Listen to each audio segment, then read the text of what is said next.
Morning everybody. So today's video is just a little one about things to think about at this time of year. I've come down here to see the boys because they're having a lovely time in the sunshine, which is unusual really at this time of year, for it to be this warm and lovely, and them out sort of a lot without their rugs on, although I think it is going to change tomorrow, which is Monday, so they're probably going to be back in some rugs again tomorrow. I have just taken them off because it was cold when I put them out this morning, and the weekend makes it much easier so they can go out with some rugs on and I can take them off when it gets warmer, but it doesn't quite work like that in the week, unfortunately. They're having a nice time munching away. You can probably see how dry the field is. It's just dried out so quickly, and because we've hardly had any rain, the grass isn't really growing. This time of year, usually I would have the field fenced off and would be seriously monitoring weight situations, but as you probably can see from Basil there, he's still, you can't quite see because of where the sun is, but he's still looking a bit ribby. He's not, let me see from this side if you can see, he keeps moving. He thinks it's time to go for a ride, and he's quite right. We're going to go in a few minutes. Hello monkey. Hello. But we're still waiting for the grass to grow. It is growing a little bit, but not very quickly because we are in need of some rain. They are finding some new shoots coming through, but as I say, it's not coming through as quickly as normal, which in some ways is a good thing, because obviously I don't want to be worrying. It's nice not to be worrying about them putting on weight too quickly, but unfortunately this is the year I need a bit more for Basil. Anyway, there you go. So that's sort of a key thing to be thinking about. You may have more rain where you are than we've had here, and your grass might be growing like mad, in which case laminitis is definitely something you should be looking out for at this time of year. Keeping your horse's weight at a sensible level, using weigh tapes if you haven't got any other options. Weigh tapes are great. Not many people have the ability to actually weigh their horse, so weigh tapes and body scoring is quite a good way of doing it. And as I say, limiting the grass, but also there has been mention in the past of, if you have a cold night and then the sun is on the dew in the morning, the sugars are higher in the grass, and that can trigger laminitis. When the grass is this short, I think it's less likely to cause a problem, which is a good thing of course, because at the moment we are having cold nights and sunny days, but the grass is so short, there's not much on it for the sugars to collect in, so it's less of a worry this year, but normally it is, and it might still be where you are, as I said earlier.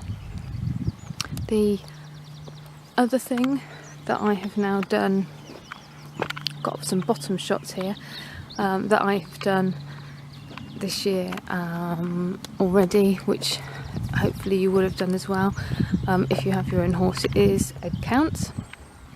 I did worm egg count quite a while ago now, was it the end of February, and they were all clear. Might have been the beginning of March. I have it in my calendar, and they were all clear, so they didn't need worming, so that's good news. Tommy was clear this time last year, but then at his next one he did have to be wormed, so he's much more of a scavenger, and he does, the others don't really eat anywhere near sort of areas where they poo, but he does, so I think that's probably why he is more prone to needing worming, although they do say some horses need worming more than others. Tapeworm testing as well I did a few weeks ago, and again they were clear on that, so that is good news as well. So nobody has had to be wormed, which obviously is very good for not getting chemicals it also is cheaper to worm egg count, but obviously really the priority is to stop the worms developing resistance to the chemicals in the wormers, which is why in the last few years we've all been encouraged to do worm egg counts instead of just worming them on a regular basis, which is what used to be the advice and used to be what we did every 6 to 8 weeks generally, was worm them.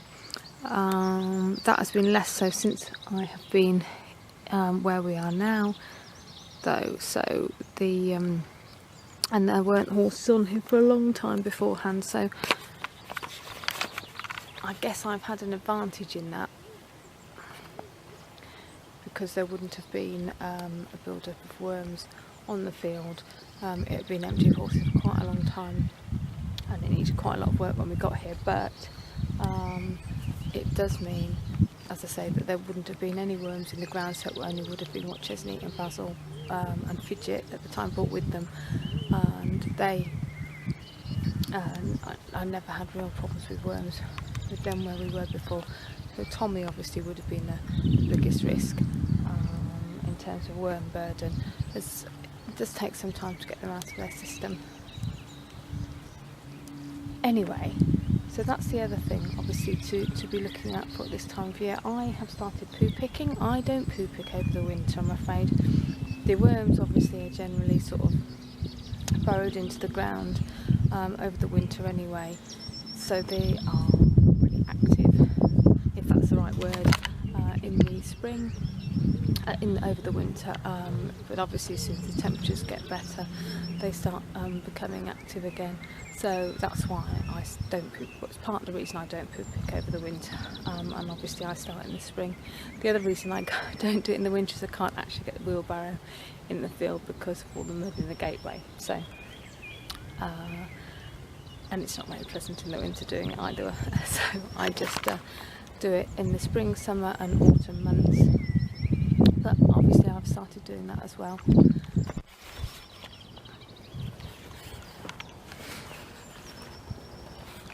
I mentioned about Basil's weight earlier. The other thing is at this time of year is I find horses often get a bit silly at this time of year, so as the grass comes through you need to look at their feeding again, see how much they're getting from the grass, how much work they're going to be doing, so just reassess the feeding situation. So that's another good thing to think about at this time of year. I checked all the way around the field last weekend and the weekend before I chain harrowed the field, so that's quite a good thing to do as well. Usually then it rains and the grass all starts growing and the field all looks lush. It looks better than it did, but it's not what I would call lush, to be honest. Anyway, I'm going to head back up to the stables to get ready to ride Basil. Now's a good time to start looking out for poisonous plants and things that are growing. The ragwort is usually just in its early stages of the leaves growing at this time of year, but it's good to get ahead if you can. And other things, I have written a few blogs on poisonous plants and things, so I might put some links in the box below, and also to a few other things that it's important to maybe look out for at this time of year. But yeah, getting on top of your poisonous plants. And with that in mind, also atypical myopathy. There's been a few bits in the horsey press recently. Obviously it's often quite a big thing in the autumn, but now is when the seedlings are just starting to grow, so it is important to check your field very carefully. If you have any trees in the field, ideally cut them down, but certainly fence your horse off. But they can travel quite a long way, the seeds, so it is important to check, even if you're not aware that you have any sycamore trees close to you. The only problem I find is that quite a lot of seedlings look similar. We haven't got any sycamore trees around the field. We haven't really got any sycamore trees anywhere close to either. But around the arena, in the arena I should say, there's quite a lot of little seedlings that you could possibly think were sycamore seedlings. Obviously they're in the arena, so it's not where the horses are to nibble at them, but it does make you think. However, you're better to be safe than sorry, so get them all up or fence your horse off if you find some, especially if there's not much grass, because obviously that's when they start picking at the nice little green shoots. So that's quite, well, not quite, that is a very important thing to be aware of at this time of year. And as I said, with the poisonous plants, I definitely will put a link about atypical neuropathy. But there's loads of stuff out there, but make sure you read up about it, make sure you know about it. It's the thought of coming down to the horses in the morning, one of them being dead, is just horrendous, or coming home from work, and yeah. Anyway, so yeah, a really important thing. The other thing, obviously, at this time of year now is allergies often start acting up. Fidget used to start suffering from his sweet itch earlier than this, but by now it would be in full flow. With the warmer weather, all the midges are out, and it gets worse as they get older. His got worse and worse each year, until we found the rug, but he still started almost suffering earlier and earlier and for longer in the year than he did when he first had it, as well as he got older. So he wore his sweet itch rug for longer periods, and it got to the stage really that he hardly had any time without a rug on in the year. But sweet itch is one thing to start being aware of now. There's lots of stuff you can do for sweet itch now, but I found the rug was the best option that worked. Also, pollen allergies. We've got so much oilseed rape in the fields at the moment. If your horse is allergic to that, I can imagine it being very difficult.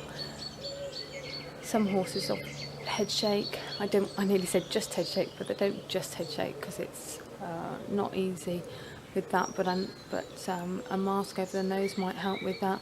Basil obviously has his slightly different pollen allergy, which affects his breathing. His isn't so bad yet. It usually picks up a little bit later, sort of towards the end of May, beginning of June time.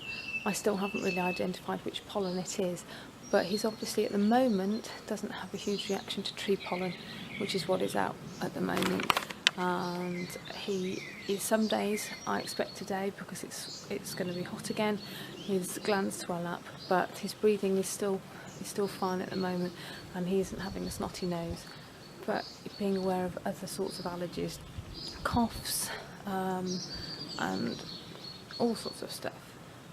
Like people, I think horses and other animals are increasingly suffering from allergies now, more so than ever before. I don't quite know why, but yeah, look out for all your summer allergies now as well.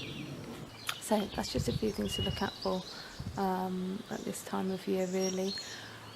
As I said, it's only a short video today, but I will see you again soon, and thanks very much for watching. Bye!